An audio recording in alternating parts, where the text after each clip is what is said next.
গাজীপুরে অনেক গরম, 37 ডিগ্রি তাপমাত্রা। আমি, আমার বন্ধু ফজলু আর আনোয়ার মোল্লা তিনটা স্পিড নিয়ে জঙ্গলে চলে এলাম।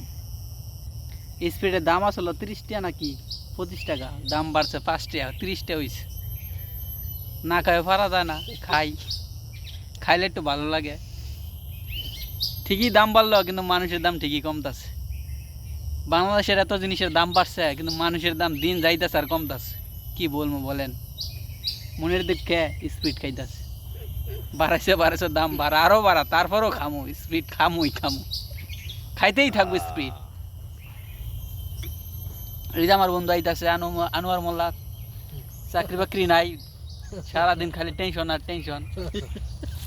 ঠিক আছে,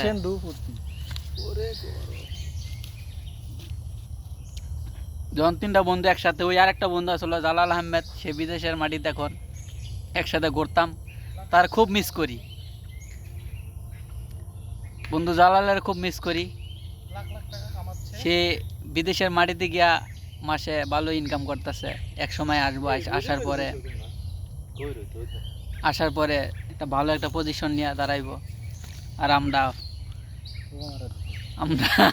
গার্মেন্টসে জব করবো সারা বছর। আর এই যে শুক্রবার স্প্রিট খামু। কত বাড়াবি দাম, বাড়া দাম মাত্র 30 টাকা, 25 টাকা আসলো, এখন 30 টাকা। এক স্প্রিটেই 5 টাকা বেড়ে গেছে। আর বাদ বাকি কথা নাই বললাম। সবাই দোয়া করবেন জিনিসের দাম যেন আরও বেশি করে বাড়ে, আর মানুষের ইনকাম যেন, আয় যেন কমে। ঠিক আছে, সব কোম্পানির পকেটে যেন টাকা ঢোকে। Bye bye, tata.